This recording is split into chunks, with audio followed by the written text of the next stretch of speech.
मित्रों, आज मैं आपके सामने अपनी 87वीं लघु कहानी लेकर उपस्थित हो रही हूँ। उल्टा।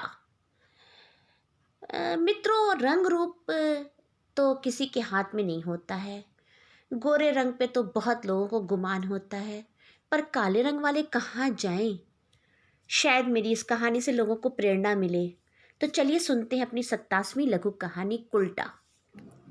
अब रंग रूप तो किसी के हाथ में नहीं होता ना, ये तो ईश्वर की देन होती है। वो गोरा बनाए या काला, ये तो ईश्वर की कृति होती है। पर हाँ, उसके बनाने में कोई मकसद जरूर होता है। पर इंसान को समझ कहाँ, हम तो बस काले और गोरे रंग रूप में ही फंसे रहते हैं। बात तो करनी थी वैदेही की, पर उसी की रंग की वजह से तो इतनी लंबी रामायण हो गई। आप सोच रहे होंगे, नाम तो काफ़ी खूबसूरत है वैदेही, लड़की सच में अप्सरा होगी, पर रात में देख लो तो भूतनी कहकर भागने लगोगे। शुरू शुरू में कोई बच्चा न तो साथ खेलता था, न ही बोलता था। पढ़ने गई तो सबने एक दूरी बना ली। घर में भी और भाई बहनों ने अपना अलग जमावड़ा बना लिया। जैसे ही वैदेही आती सब खिसक लेते। माँ के दिल की तो बस पूछो ही मत। बेचारी उसके दर्द को अनुभव करके चुप हो जाती, और कभी कोई ना होता तो प्यार से समझाती, वैदू बेटा, अपना हरण पोषण तुझे खुद ढूंढना होगा। तेरे ऊपर किसी की दया न होगी। समाज बड़ा जालिम है। वैदू कितना समझी ये तो अब पता चल रहा था। वैदू ने अपनी समझ के अनुसार किताबों को अपना मित्र बना लिया। जितना उसमें घुसती उतना ही डूब जाती। विद्यालय में भी पढ़ाई और ज्ञान का असर पड़ा। शिक्षक वैदू की तारीफें करने लगे थे। धीरे धीरे दोस्तों के बीच फासला कम हो रहा था। कई बच्चे अब उसकी हेल्प लेने लगे। बड़े होने पर कुछ तो रंग खिला, पर काला रंग इतना पक्का चढ़ा कि सारी कोशिशें व्यर्थ। 18 की छोरी हो गई। लड़कों को तो खेलने का सामान चाहिए, रंग रूप से उन्हें क्या मतलब। उनको तो जो चाहिए वो सब तो था ना वैदेही के पास। सरल वैदेही को टकरा गया गली का ही नीलेश। छेड़खानी बढ़ रही थी और एक दिन अंधेरा देख पूरा ही बाहों में भर लिया। तभी न जाने कहाँ से रत्तीराम चाचा आ गए। पैतरा बदल तुरंत सारा दोष वैदेही पर आ गया। उल्टा कहकर गली ऐसी पीछे पड़ी कि एक रात भागना पड़ा वैदेही को। भागते टकराते सपनों की नगरी बंबई कब आ गई, भान हुआ स्टेशन के बोर्ड से। फिर किस्मत का लेखा जोखा शुरू। हाथ पांव मारना ही था, वरना भूखे की नौबत आती।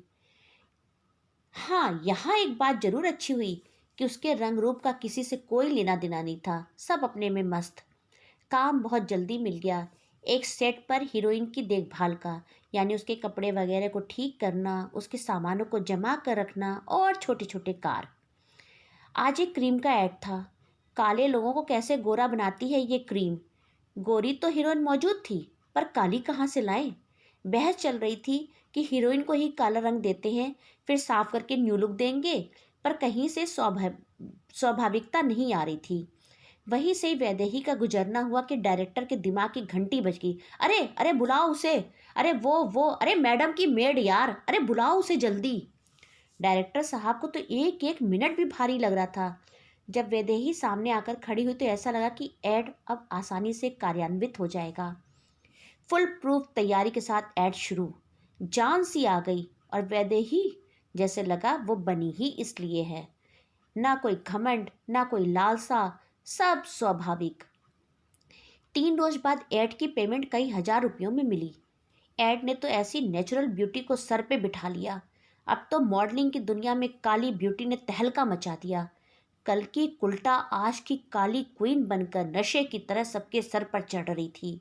रंग तो वही काला था, पर रूप बदल गया। धन्यवाद मेरे मित्रों। मेरी ये नई कहानी उल्टा आप लोग को अवश्य पसंद आएगी, और साथ में एक प्रेरणा भी है कि किसी के रंग रूप से कोई लेना देना नहीं है।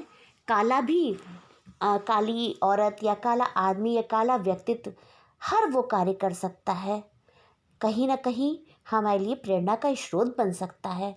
तो मेरे मित्रों, मेरी इस नई कहानी को ज़रूर सुनें, लाइक और शेयर ज़रूर करें। मित्रों, आप लाइक बटन आप ज़रूर दबाया करो, और जिन्होंने मेरे चैनल को सब्सक्राइब नहीं किया है वो मेरे चैनल को सबसे पहले सब्सक्राइब कर दें, क्योंकि आप सब्सक्राइब करते हैं तो आपकी जो स्नेह है, सम्मान है, वो मेरे प्रति प्रकट होता है। तो अगली कहानी के लिए मैं फिर से वीरवार को आपके साथ होंगी। तब तक के लिए जय हिंद, जय भारत।